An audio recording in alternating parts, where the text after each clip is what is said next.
আমাদের ফরা ছিল যে মটমুট 10 প্রকার। কেমন কি ছিল যেমন মটমুট 10 প্রকার আমাদের ফরা ছিল। কেমন মানে এই টপিকের উপর আমরা দুইটা ক্লাস করছি। কেমন একটা হচ্ছে আগালিমত 3 প্রকার, এবার হচ্ছে তিরালিমত 2 প্রকার, 5 প্রকার চলে গেছে। কেমন এখন আসবো আমরা চার আলিমত 5 প্রকার। কি বলছি মানে চার আলিমত 5 প্রকার পড়বো আমরা। তাহলে দেখো চার আলিমত 5 প্রকার মধ্যে আমি এখানে লিখছি 2 প্রকার, কারণ আমাদের বোর্ডে এটা সংকলন হচ্ছে না। কেমন আমরা অন্য পরে ক্লাসে আর 3 প্রকারের উপর পড়ে নিব। তাহলে আগে আমরা কি দেখি, আমরা এখানে চার আলিমত 5 প্রকারের মধ্যে লিখছি কয় প্রকার? মদ্দে লাজেম, হরফি, মুসাক্কাল। কি বলছি? হরফি মুসাক্কাল এবং মদ্দে লাজেম, হরফি মুখাফফাফ। কেমন শব্দগুলো আরবি থেকে বাংলা লেখার কারণে এরকম হয়ে গেছে, হিবিজিবি টাইপের হয়ে গেছে। কেমন তাহলে দেখো কি বলছি, চার আলিমত কয় প্রকার? 5 প্রকার। 5 প্রকার থেকে আজকে আমরা পড়বো 2 প্রকার। কেমন বাকি 3 প্রকার গুলো আমরা পরে ক্লাসে পড়ে নিব। তাহলে দেখো এই চার আলিমত 5 মধ্যে 2 প্রকার হচ্ছে মদ্দে লাজেম, হরফি মুসাক্কাল। কি বলছি মনি? হরফি মুসাক্কাল। আরেকটা হচ্ছে মদ্দে লাজেম, হরফি মুখাফফাফ। কি বলছি? মদ্দে লাজেম, হরফি। এখন আসো মদ্দে লাজেম, হরফি মুসাক্কাল কাকে বলে। কেমন তাহলে দেখো আমি লিখছি এখানে হরফে মুকাত্তাত। কি বলছি? এখন হরফে মুকাত্তাত কাকে বলে আমরা এখানে নিচে আসি পড়বো। কেমন আপাতত মনে রাখো, হরফে মুকাত্তাতের উপরে মোটা চিহ্ন। কি বলছি? আমরা এর আগে যখন ত্রিয়ালিমত পড়ছি তখন এরকম একটা চিহ্ন ছিল। কেমন এটাকে আমরা শিকল চিহ্ন বলছিলাম। কেমন ত্রিয়ালিমত পড়ার সময়, কিন্তু এখন বলতেছে মোটা চিহ্ন। তো মোটা চিহ্ন কিরকম? এরকম। কেমন ওই চার আলিমত বলি যে আমরা, সেটা এটাকে বলে মোটা চিহ্ন। কেমন তাহলে দেখো হরফে মুকাত্তাতের উপর কি বলছি? মোটা চিহ্ন।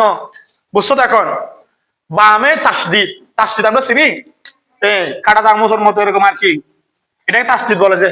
কেমন আবার একটু করে বলতো, হরফে মুকাত্তাতের উপরে কি চিহ্ন? মোটা চিহ্ন। বামে থাকিলে মধ্যে লাজেম, হরফি মুসাক্কাল। একবার বলি, হরফে মুকাত্তাতের উপরে মোটা চিহ্ন। কি চিহ্ন? বামে তাসদিদ। কি বলছি? থাকিলে মধ্যে লাজেম, হরফি মুসাক্কাল। যেমন কি দেখো এটা এই হরফে মুকাত্তাত। আচ্ছা এগুলা এখানে বলতেছি। হরফে মুকাত্তাত বলে যে কোরআন শরীফের মধ্যে কতগুলো শব্দ আছে, আলিফ লাম মিম, আলিফ লাম মিম সাদ, এরকম কতগুলো শব্দ আছে, এগুলোকে হরফে মুকাত্তাত বলে। কেমন এই হরফে মুকাত্তাতের উপরে যখন এই মোটা চিহ্নটা আসবে, কি বলছি? মোটা চিহ্নটা আসবে এবং বামের হরফ যেটা, সেটার উপর কি আসবে? তাসদিদ আসবে। কি আসবে? তখন এটা হবে যে মদ্দে লাজেম, হরফি এতটুকু। এরপর আসো 2 নাম্বার, মদ্দে লাজেম, হরফি মুখাফফাফ। কি বলছি? এখন মদ্দে লাজেম, হরফি মুখাফফাফ কাকে বলে? একই রকম হরফে মুকাত্তাতের উপরে মোটা চিহ্ন, কিন্তু বামে তাসদিদ না থাকিলে। প্রথম নাম্বার থাকিলে, 2 নাম্বারটা হচ্ছে না থাকিলে কি হয়?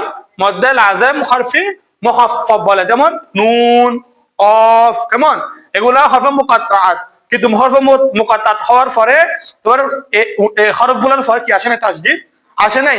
এতটুকুর মধ্যে শেষ হয়ে গেছে শব্দটা, সেজন্য এটা হয়েছে যে মদ্দে লাজেম, হরফি মুখাফফাফ। এখন আসো এই হরফে মুকাত্তাত কাকে বলে একটু ভালো করে খেয়াল করো। হরফে মুকাত্তাত বলা হয় কোরআন মাজিদের মধ্যে তোমার 14টা শব্দ আছে। হরফে মুকাত্তাত হচ্ছে কয়টি? 14টি। কেমন এই 14টি কোরআন মাজিদের মধ্যে 29টা সূরার শুরুতে আসছে। কয়টা সূরার শুরুতে? 29টা সূরার শুরুতে হরফে মুকাত্তাত গুলো আসে। কেমন হরফে মুকাত্তাত এগুলোর নির্দিষ্ট কোনো অর্থ নাই।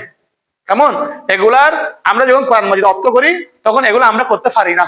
কেমন যেরকম আছে সেরকম লেখে অর্থ করতে হয়। কেমন কারণ এগুলা এই হরফগুলা হচ্ছে, এই হরফগুলোর অর্থ আল্লাহ এবং আল্লাহ রসুল কি জানে, ভালো জানে। আল্লাহ এবং আল্লাহ রসুল জানে, আমরা এগুলো অর্থ করতে পারবো না। যেমন কি ইয়াসিন শব্দের অর্থ কি আমরা জানি না। কেমন এগুলো হচ্ছে হরফে মুকাত্তাত। তাহলে হরফে মুকাত্তাত কয়টি বলছি উনি? 14টি। দেখো নুন, এটা আপনার 29 পারা যারা বলছো এখানে আছে নুন, এটা কফ আছে, সদ আছে, ইয়াসিন, তহা, হামিম, আলিফ লাম মিম, আলিফ লাম সহজ আছে, আলিফ লাম মিম এটা শুরুতে। কেমন এগুলো হরফে মুকাত্তাত। এভাবে কয়টা বলি? 14টি। কেমন এগুলো বলছে হরফে মুকাত্তাত। এই হরফগুলো হচ্ছে এখানে এই হরফগুলো আলোচনা করছি আমরা। কেমন তাহলে বুঝছো তো? আর একটু করে বলি তাহলে দেখো চার আলিমত কয় প্রকার? 5 প্রকার। 5 প্রকার মধ্যে 2 প্রকার আমরা আজকে আলোচনা করতেছি। কি কি দেখো, মদ্দে লাজেম, হরফি মুসাক্কাল। কেমন তো হরফে মুসাক্কাল কাকে বলা হয়? হরফে মুকাত্তাতের উপরে মোটা চিহ্ন বামে তাসদীদ থাকিলে মধ্যে লাজিম হরফি মুসাক্কাল, যেমন আলিফ লাম মিম, আলিফ লাম মিম র। এরপর মধ্যে লাজিম হরফি মুখাফফাফ কাকে বলা হয়? হরফের মুকাত্তাতের উপরে মোটা চিহ্ন বামে তাসদীদ না থাকিলে মধ্যে লাজিম হরফি মুখাফফাফ, যেমন নুন কফ। কেমন? আর হরফে মুকাত্তাত 14টি। কেমন? এগুলো একটু শিখে নিবা।